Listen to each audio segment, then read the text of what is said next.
Welcome back. There's a live look outside from the Oregon coast. It is just a beautiful day there in Lincoln City. That's our In It Spanish Head Resort Hotel camera. Thanks for watching Afternoon Live. When it comes to baking, our next guest believes the best creations are easy-peasy. Joining us now with her recipe for pimento cheese scones, we welcome the author of the new book, Salty, Cheesy, Herby, Crispy, Snackable Bakes, 100 Easy-Peasy Savory Recipes for 24/7 Deliciousness. Jessie Sheehan, thank you so much for joining us. I just love that title so much. Oh, thank you so much. It is a tiny bit of a mouthful, and I do get a little pushback on it, but it kind of describes exactly what I want people to be making and eating. And I feel like it's evocative of something we all love. Well, I'm smiling just having read it out loud, so it's fun. We're ready for a good time. Yay! So today we're going to make this. These are my pimento cheese scones. They're really easy. They come together very quickly, and I'm just going to start whipping them up. I have some flour right here. I'm going to add some salt and pepper. I'm going to add a little bit of sugar, which was an interesting discovery for me, making all of these savory recipes, adding some baking powder, some cayenne, mustard powder, garlic powder, and onion powder. I realized that savory baked goods actually need a teeny tiny bit of sugar in order to give them a little bit of moisture and a little bit of color. Without the sugar, savory baked goods can be a little bit brown, and with sugar, they get a little bit shiny and a little bit more interesting. Well, it makes sense with sweet things how you add a pinch of salt, and that's that perfect balance that you find.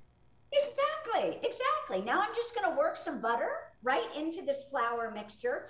And what's kind of funny about this recipe is this is literally the only recipe in the book where I would ever ask you to kind of work cold butter into flour, because in general in this book, everything is much easier than that. I'm calling for oil, or I'm calling for melted butter, or I'm taking out steps that I think might, I don't know, just bum people out, take a little bit too much time. I'm really into this idea, like this whole snackable bake phenomenon. The idea is that everything you make can be assembled in 20 minutes or less with ingredients in your pantry and with equipment like this, like a bowl, a whisk, and a spatula. I don't want anyone having to deal with any kind of fussy equipment like stand mixers or hand mixers or food processors. Now I'm going to add some cheddar cheese, and I'm also going to add some pimentos that I have tried to drain. The more you drain the juice from, or the sauce or the liquid from the pimentos, the better the dough is. It can be a little wet if you don't drain them, still very delicious, but a little harder to work with. So I really leaned into like my spice drawer for this cookbook, you know, grabbing at garlic powder and onion powder like I did for this recipe, rather than saying, hey, can you please mince some garlic? Can you please caramelize some onions?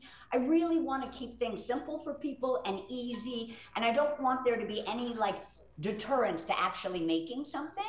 Now I'm going to add a little bit of heavy cream because I'm a little bit of an extra girl. I'm going to add an egg, and I'm going to add a little bit of Worcestershire. Oh.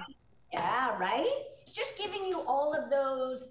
I mean, I don't know if you're a pimento cheese fan, but it is literally one of my favorite cheeses. So I'm trying to find and add all these kind of savory moments in this recipe so that the kind of pimento cheese vibe and flavor really comes through.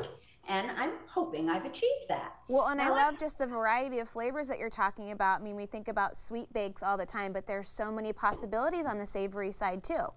Exactly. Now this is a little wet and a little messy. And note to self, maybe not the best recipe to demo on live TV, but they're so good I had to do it anyway. You're doing the hard work for us, and we appreciate it. Okay, good, because like, look at this, it's not pretty. So here we go. I've kind of mixed up my dough, and I am just going to grab some flour. Just going to move this stuff out of the way so you guys don't have to look at it. I love when my kitchen becomes a studio. It doesn't happen all the time, but definitely when promoting a cookbook, you're suddenly like, oh, this is like my own little baby TV station. So I'm going to put the dough right here. And I'm going to get all those little pieces. And then I do something, I grab some flour, which is called, people often refer to it, at least in a professional kitchen, they'd refer to it as bench flour. And it basically just means that I have a little bit of extra flour to help me kind of work with this dough so it's not quite so sticky. The beauty of this recipe is that it can afford a little bit of extra flour. I know often you sort of get the memo like, oh my gosh, whatever you do, don't add extra flour. This is actually a recipe in which you can do so.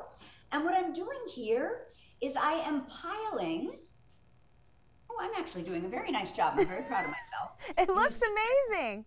Thank you, thank you.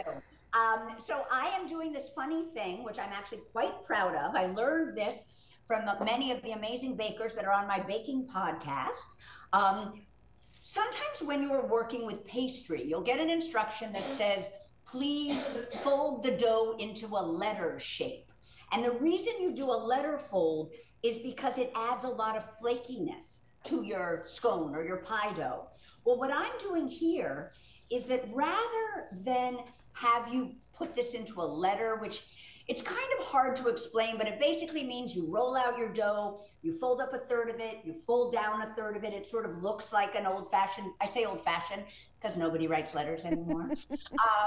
But you fold it up into a business letter, and then you roll it out, rotate, do it again, do it again. This little technique that I just demonstrated, all you're doing is taking the dough, cutting it in half, putting it on top, rotating, and you're getting the exact same effect, which is beautiful flaky layers, but you don't have to do the letter fold. So much easier. I love that.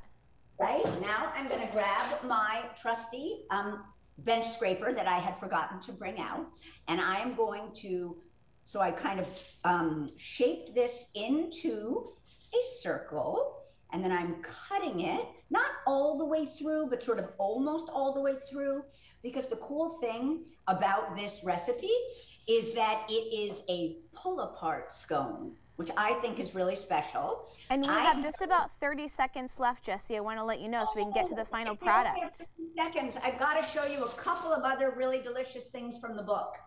So first of all, I just want to show you what the scones look like. Beautiful. They're really beautiful. They're all kind of connected a little bit because they're pull apart. I have cheesy biscotti in the book. I have a Chex Mix that's miso garlic butter in the book. I have hot pepper jelly and cream cheese stuffed muffins in the book. I have Gruyere. These are like little French cheese puffs in the book. And finally, I have Gorgonzola thumbprints. So they're little blue cheese cookies with a little bit of jam right on the top. They're really, really, really tasty. Perfect for cocktail parties, for Thanksgiving, like before the meal, perfect for Christmas, perfect for all the holidays. You've got it covered in every category. Thank you so much for baking with us today. You're so welcome. Thank you for having me. Of course, we'll have more information on our website. There is the book again, and we'll on our at katu.com.